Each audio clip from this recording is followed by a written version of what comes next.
Are you tired of the Tier 0 meta?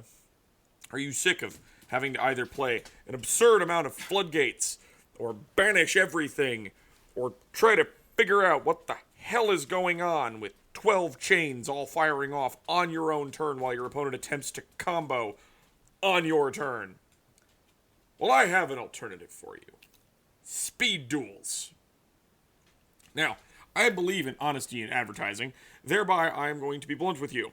This game is not perfect. Speed Duels is in a fairly decent spot, I would say, as far as the meta goes. There's a lot of things you can do, lots of interesting decks to play.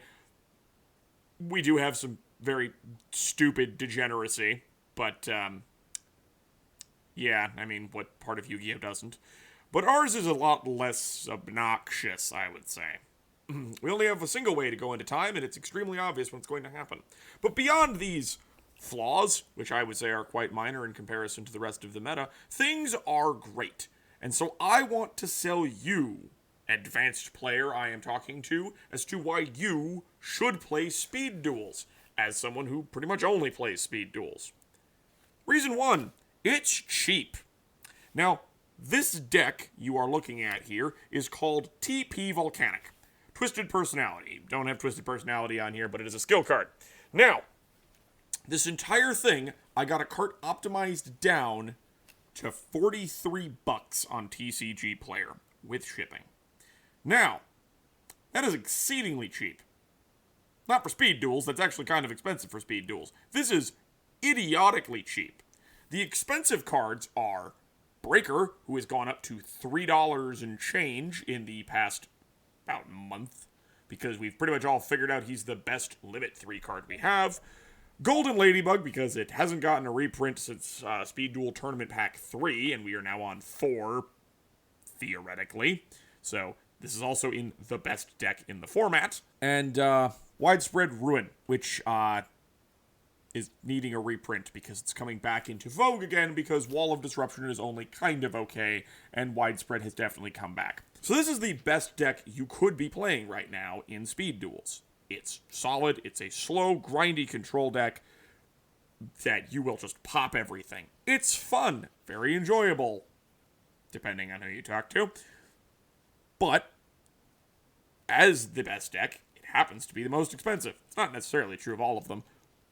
But you can make a ton of other decks that are also very good for a hell of a lot less money. Are you running Breaker? Are you running Golden Ladybug? Hint on that one, pretty much no one else is. Are you running Widespread? You might be on that one. Dust Tornadoes is by $1. It's not terrible. But if you aren't running those, and you don't have to, there's lots of other cards that do similar things, or you can just run Wall of D, which just got a frickin' print back in the Academy box, and is very cheap for that. You can make a deck for $10. This one's not even that bad. This is the best deck in the format, and you can reuse everything in here. Floodgates, staple. Widespread, staple. Breaker, staple. Creature Swap, staple. For a lot of decks. Dust Tornado, staple. Jinzo, extremely cheap, staple. The only thing that's not is Ladybug. And that's the oddball one, and that's the price you pay for playing TP Volcanic. But hey, it's fine. Reason 2. You are not going to get into timeout. Probably. And if you do, your opponent is playing stall, and you both know what's about to happen, and you can just kind of end that before that happens. It's really obvious. No one is going to accidentally go into time. Probably. I'm not going to say it's impossible. I am just saying it's probably unlikely. If someone's going to time, it's most likely on purpose. Because we don't have long combo decks. Our combo decks are usually just 3-card combos or slower multi-turn combos. Because, reason 3, this is basically just old school Yu-Gi-Oh! But better. Generally. Because we just have less bullshit and less horribly broken things, though that is floating around because it's Yu-Gi-Oh! And it's sadly inevitable. But generally speaking, this is a slow, resource-oriented game.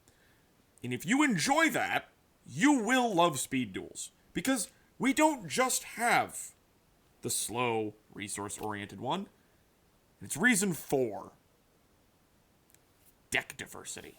And I don't mean just deck diversity, like if I go back to 2020 and it was Eldritch Drytron and every other version that just went, how many negates and or pops can I put on board at once, where they're all just grindy control decks. You can tell me that was a diverse format. It was not. They were all grindy goddamn control decks with like one mid-range deck, okay? Okay. Speed Duels does not. The best deck is TP Volcanic. It's a grindy control deck. Do you want to know what beats the grindy control deck? It's not another grindy control deck. It's 3 different variations of beatdown. Oh yeah, aggro. We're just go back to aggro. Because there is actual distinctiveness between each individual deck, because not everything can just suddenly flex into an OTK. You have to build yourself to do that. There's the other grindy control deck, which is Crystal Beasts. There's a different aggressive deck, which is Cyber Angels. You can go play Gaia if you want. Relinquished is playable. You could technically still play Moth if you want. It's nowhere near as good, but you can still play Moth. I mean, you want to just summon a giant stupid Moth. Have fun with that. Burn is playable, which you might count as a negative, but it's a heck of a lot less good than it used to be. It is only okay, which as far as I'm concerned is appropriate, because Burn is a valid style of play in Yu-Gi-Oh! So long as it's not degenerate. But yes, we've got our combo deck, which is technically Cyber Dark. There's a couple others that probably float around in there. So you've got your combo, you've got your grindy control decks, you've got your aggro decks, you've got your burn deck. We got everything. I think there's a mill deck floating around that's not actually just stall out the game for forever. There's hand control if you want to play hand control. It's probably not great, but you can play hand control if you want. I'm not going to stop you, and I'm not going to tell you you're wrong to play hand control. I'm just saying you can do that if you so choose. There is a great deal of deck diversity. There's a great deal of silly, stupid things you can do, which leads me to reason 5. You can actually play a boss monster. I'm not even joking. Here, let me show you the deck. Okay, it's the other volcanic deck, but you can actually play Doomfire if you want. He has 2 skills. I prefer the one that lets me use it twice per duel, but hey, you can actually summon Doomfire fairly reliably. It's not even bad. This particular deck actually did, I believe, 2nd place in Central America. It's pretty good, actually, as far as I'm concerned. In short, you, person I am speaking to convince you to play Speed Duels, come join us. It's cheap, it's fun, you can play goofy anime decks if you want, there's a lot of deck diversity, there's extremely silly off-the-wall things you can do, such as turbo out Doomfire, you can join in the group of people trying to make Gate Guardian viable. It's not going well, but hey, you can join in, it's a lot of fun. And in general, you don't have to deal with the 20-minute tier turn anymore, or spend $900 on a Yu-Gi-Oh deck, or other horrific things. It's a lot of fun. Come join us. I mean, what are you out? $30? Come on. It's totally worth it at least once, right?